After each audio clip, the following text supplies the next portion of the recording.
હું જેઠી બેનનું ઓળખ ન થાય કેવું બેનનું નહીં થાય, મારું થાય વાંધો નહીં. હું પુષ્કર જેઠી, જેઠી જ્ઞાતિ ટ્રસ્ટ અને જેઠી સમાજનો હું પ્રમુખ છું. અમારો કાર્યક્રમ 5-6 થી 12-6 કથાનો સામૂહિક ભાગવત કથાનો કાર્યક્રમ હતો રાજપૂત સમાજવાડીમાં. અને તે વખતે અમારા જે મહિલા કાર્યકરો જેને આખું બધું જ આયોજન એમના પોતાના હસ્તક લીધેલું, ત્યારે એમને આ ઢોલીને હાયર કરવા માટે અક્ષય જાનીને પહેલાં વાત કરી હશે કે ભાઈ તમે આનામાં જોડાઓ. હવે એ અક્ષય જાની જે તે 10 તારીખે આવીને અમારી જે મહિલા પ્રમુખ છે આવા હોદ્દા ઉપર હોવા છતાં એને એટલી હિંમત હતી કે અમારો સમાજ આખો ત્યાં ભેગો હતો, તેમ છતાં સૌ પોતાના કાર્યક્રમમાં પડ્યા હતા. ત્યારે આવી હરકત કરીને, આવા વિચારો રજૂ કરીને અને જે બેડ ટચ જેને કહેવાય એવા કાર્યો કરીને તે એ માણસ ત્યાંથી ભાગ્યો અને ઘણું બધું કર્યું. પણ તેમ છતાં એ ભાગ્યો ત્યારે અમને બહુ ખ્યાલ ના આવ્યો કે ભાઈ આ ક્યાં ગયો, શું. પણ આ બેન એટલા બધા વ્યસ્ત હતા ને પોતે હથપ્રભ થઈ ગયા કે ભાઈ આ શું થયું મારાથી, આ કેમ આને મારા સાથે કર્યું. કારણ કે એ ઘણા વખતથી એમના હસબન્ડ છે એ પણ ભૂતનાથના ટ્રસ્ટમાં એમાં સમાયેલા ટ્રસ્ટી છે. ત્યારે એમને એમ થયું કે પહેલાં હું કોને વાત કરું આમ. એટલે એમના હસબન્ડને વાત કરી, બીજા ટ્રસ્ટીઓને પણ વાત કરી. ગઈકાલે પણ કોઈ ભૂતનાથના કોઈ ટ્રસ્ટીઓ એમના સાથે આવ્યા નહીં.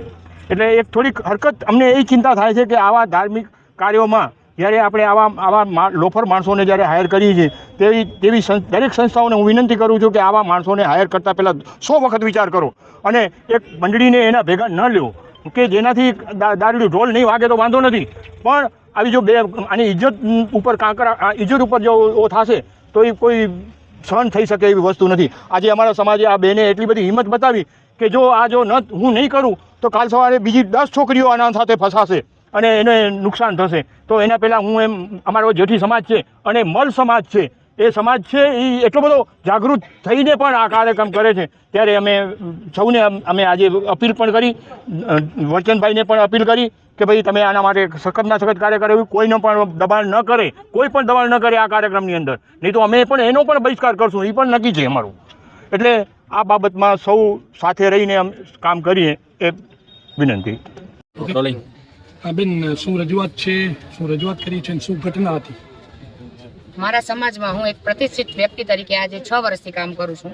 અમારા સમાજની ભાગવત સપ્તાહ આગળ અઠવાડિયો જે 6 જૂનથી કરી અને 12-13 જૂન સુધી અમારી ભાગવત સપ્તાહ ચાલુ હતી. એમાં અમે દાંડિયા રાસ માટે અક્ષય જાની કરીને જે ઢોલ વગાડે છે, લગભગ બધો ભુજ એને ઓળખે જ છે અને સોશિયલ મીડિયામાં બહુ પોપ્યુલર છે, એને અમે 8 તારીખે હાયર કર્યો હતો. અને 10 તારીખે અમને એક રૂક્ષ્મણી વિવાહ માટે ઢોલીની જરૂર હતી, એના માટે મેં એને કોન્ટેક્ટ કર્યો હતો. મારા કોન્ટેક્ટમાં એ છે કારણ કે અમે ભૂતનાથ સંસ્થા સાથે જોડાયેલા છીએ, એ ભૂતનાથ સંસ્થા સાથે જોડાયેલો છે અને હું પણ છેલ્લા 10 વર્ષથી સંસ્થા સાથે જોડાયેલી છું. એટલે મેં એને કોન્ટેક્ટ ઢોલી માટે કર્યો હતો અને ઢોલીનો એને મને કોન્ટેક્ટ આપ્યો. પણ 8 તારીખથી અને 10 તારીખની વચ્ચે એને થોડાક મને અશ્લીલ મેસેજો પણ મોકલ્યા છે, જે હું વ્યસ્ત હતી એના કારણે મેં બહુ એને ઇગ્નોર કર્યા હતા અને મેં બહુ એનો જવાબ બી નહોતો દીધો. અને 10 તારીખે એને જાહેરમાં ત્યાં આવી અને મારા સાથે અશ્લીલ હરકત કરી અને મને અશ્લીલ મેસેજો મોકલ્યા છે. અને ત્યારબાદ એ ત્યાંથી ફરાર થઈ ગયો હતો. અને બારે પણ સંસ્થાના અમારા ભાઈઓ કને એવો એ કહેતો હતો કે મારાથી ભૂલ થઈ ગઈ, મારાથી ભૂલથી આ બેનની છેડતી થઈ ગઈ અને ત્યારબાદ એ ફરાર હતો. અને ત્યારબાદ પણ એને એ કર્યા પછી પણ એને એવું બારે મારા વિશે અશ્લીલ વાતો કરી કે આ બેનના મારા સાથે પ્રેમ સંબંધો છે. એટલે મને એના ખિલાફ કમ્પ્લેન કરવી પડી. 14 તારીખે અને 15 તારીખ પછી અમારા ફેમિલીમાં મેં આવી રીતે વાત કરી અને મારા વડીલો સાથે મેં કમ્પ્લેન કરી છે 17 તારીખે. અને કાલે મને FIR દર્જ કરીને એને અરેસ્ટ કરવામાં આવ્યો છે. તો મારી પોલીસ પાસે એવી અપીલ છે કે સખ્તમાં સખ્ત કાર્યવાહી એના ખિલાફ થવી જોઈએ. તે સિવાય પણ અમારા સમાજની આ મેં પગલું લીધું ત્યાર પછી મારા સમાજની કેટલી દીકરીઓનો મને મેસેજ આવ્યો કે મને પર્સનલ મળીને કીધું કે આંટી અમારા સાથે પણ આને આવું કર્યું છે. અને આ જઈએ મેં આ પગલું લીધું ત્યારબાદ આ બધી છોકરીઓ બોલી છે અને ઈ મારી દીકરાને સમોવડો છે. અને જો એ મને આવી રીતે કરી શકતો હોય તો એ બીજી છોકરીઓ, નાની છોકરીઓ ભેગો શું કરતો હશે એ હું વિચારી શકું એમ નથી. અને મારી પોલીસ પાસે અપીલ છે કે એનો ફોન ખાસ ચેક થવો જોઈએ, કારણ કે એ ખોટા ડોક્યુમેન્ટ્સ રાખી અને પોતાનું પીઠબળ વધારે છે. એ અમને જાણ થઈ છે કે ફોનમાં એની પાસે ખોટા ડોક્યુમેન્ટ્સ છે અને પીઠબળ પણ એનો સારો છે. મીડિયા પણ એને દબાવવાની ઘણી કોશિશ કરી છે, પણ મારી મીડિયા પાસે પણ એવી અપીલ છે કે આ આજે ન્યૂઝ આવવા જ જોઈએ અને એને કડક સજા મળવી જોઈએ. આજે અમે ભાજપ કાર્યાલયમાં પણ એને જે ઈ પદ ઉપર છે એ કઈક યુવા પદ ઉપર છે, એટલે યુવા કોષા ઉપર છે, તો આજે અમે ભાજપ કાર્યાલયમાં પણ અપીલ કરી છે. તો અહીંયાથી પણ અમે એવું ઈચ્છીએ છીએ કે આપણા સાંસદ પાસેથી અમને ન્યાય મળે, કે એને ઈ પદ ઉપરથી નીકાળવામાં આવે, અને જે એ નોકરી કરે છે ભૂતના સંસ્થામાં, ઈ નગરપાલિકા થ્રુ નોકરી કરે છે, ઈ પણ એના પાસે ન રહેવી જોઈએ, એવી અમારી અહીંયા અપીલ છે. અને અમને સાંસદ પાસેથી જે રિપ્લાય મળ્યો છે, તો હું અહીંયા સાંસદ પાસેથી એવી ઈચ્છા રાખું છું એક લેડીઝ તરીકે, કે મને ન્યાય મળવો જોઈએ અને આજને આજ એનો જી હોય એ ચુકાદો આવવો જોઈએ.